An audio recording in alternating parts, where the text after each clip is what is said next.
My good lady. Out for a short walk into town. Maybe a trot up the Pantiles. Oh yeah, there's a squirrel up there somewhere. Also there's Alfie, the little foraging dog. Oh, he's doing his thing. Oh, that's okay. It's a pity you can't train dogs to use the loo. I mean, my ferrets used to be litter trained. Anyway, we've been through here before, folks. Not a bad spot. And oh, there we go. We're collecting those on the way back. Wild garlic. There we go. Wee thrush.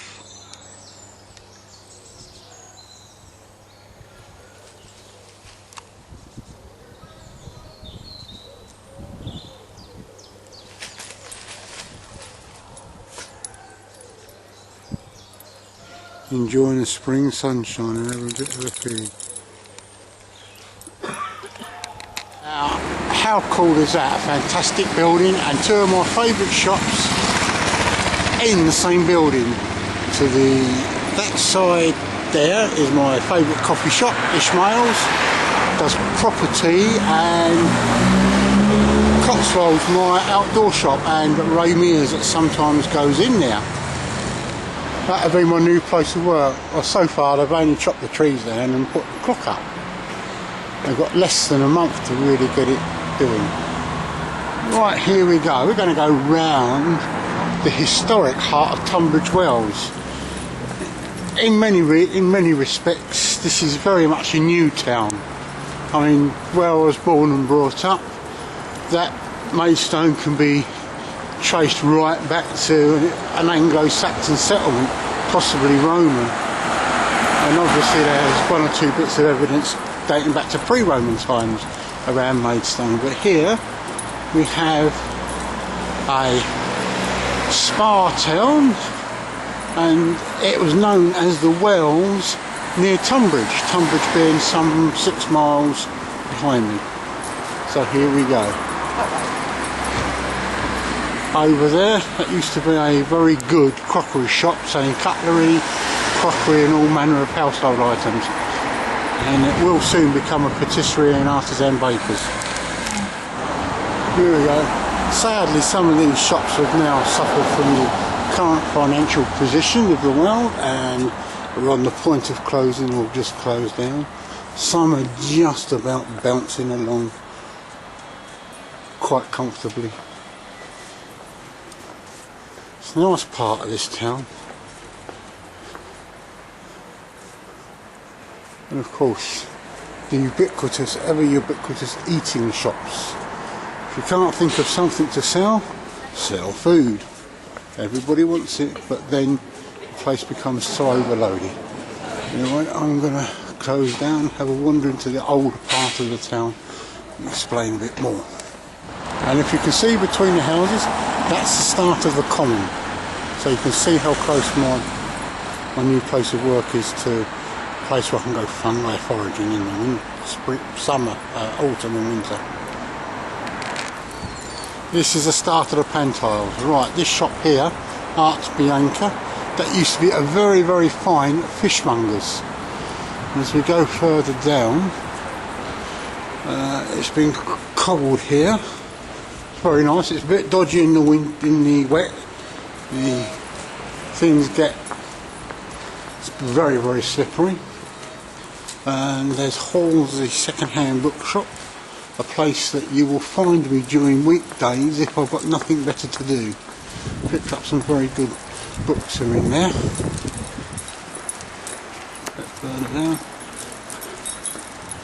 And yeah, there we go. Decent butchers, really, really good butchers, proper butchers. And next door,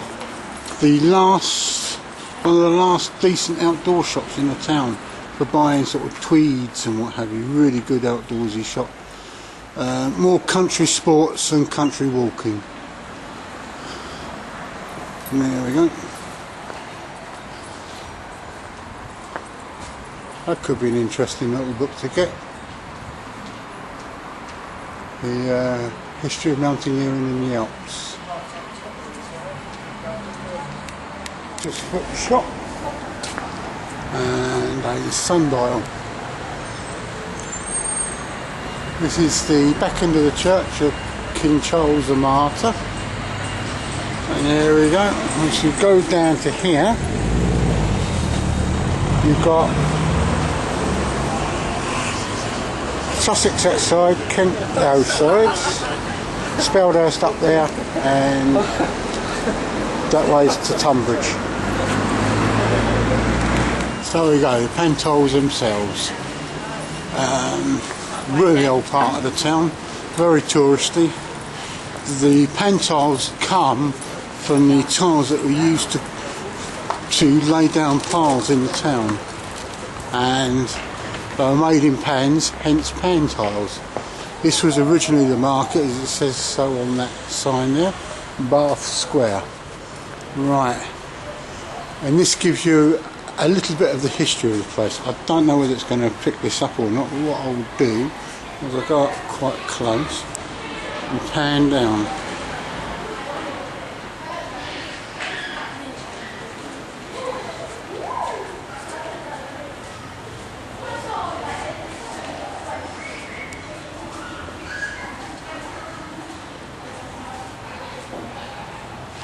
And the Chalabrick Spring is there.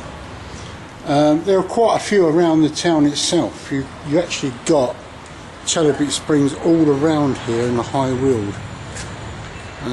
When we go on the way back home, I'll show you the effects of a Chalabrick Spring. But here we go. This is one of the oldest shops. Erected in 1660 as a private house and was converted into a shop in 1768.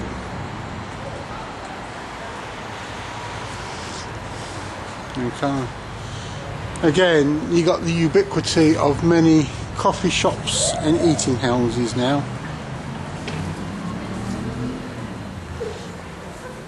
But could you imagine this in the 1600s and 1700s, particularly at the time of the Regency, when this was on one of the major routes to Brighton.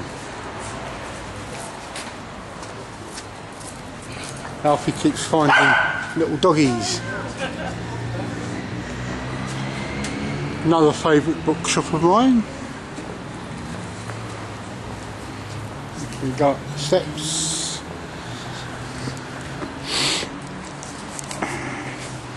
Pantiles clock. As you can see, some wonderful architecture in this older part of town. It's really good.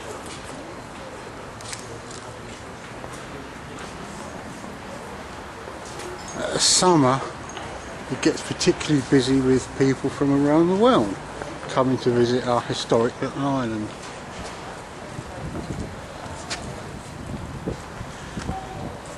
I know this is sort of off-piste as far as my usual bushcrafting videos go. Most of the older Pantiles now have been lifted and they're in the museum. And then we've got just ordinary flagstones, but they are quite beautiful. They are sort of marbled effect.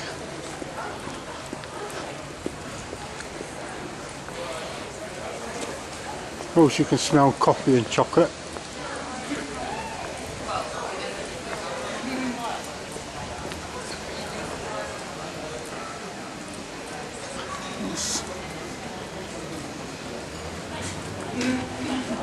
There you go, and there's another tavern place, and that was built in 1706. So,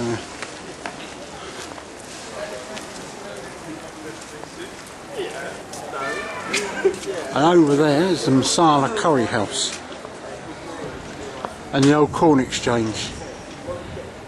Again, it's become a shopping arcade and coffee shop.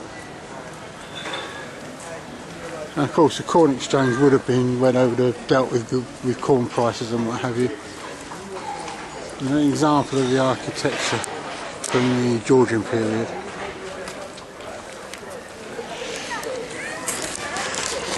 Well folks, there you go. That was just a little tour around the Pantiles in Tunbridge Wells, Kent in England.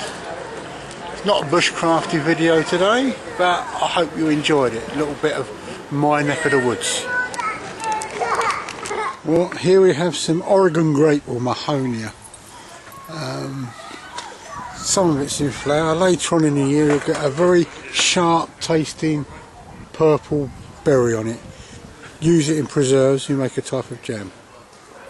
So we're going to proceed on. Here's my darling Avalon. Come on. Come on. Alfie foraging dog. Yep, we're going to go and pick some ramsons in a second or two. We've been out to the Pantiles as you saw, and now we're wending our way back home. I've had tea, Avalon's had coffee at Ishmael's, and I bought a couple of bits from Cotswolds. Cafetiere for making my tea, shoes, and a pocket knife with a locking blade for the canoe. There we go, another wild edible. Daisies actually, can go well in a salad, but here they've been trodden down too much. I'm never allowed to grow, but you get some nice leaves off them. Of course, as with all wild edibles below knee height, you must wash them because of little creatures like him that are always constantly cocking their legs. Right. Earlier on when I was going around the Pantiles I mentioned about the Chalybeate Springs. Now if you look at the colour of the water you'll see it's rust coloured. It's almost like drinking nails sometimes, such as the iron content in the water. In fact, before the Industrial Revolution, Kent itself was the centre of the iron industry in the UK. You got a lot of little ponds around the countryside called hammer ponds. Bit more of that in another video at some point. But anyway, I'm going to be picking a few of these. Lots and lots of lovely ramsons. Well, that is not a wild edible. That is a cuckoo pint or arum, and these contain raphides which blister the mouth and make your tongue swell up. Not very oxalates, calcium oxalates basically, and not very nice, but very pretty come flowering time.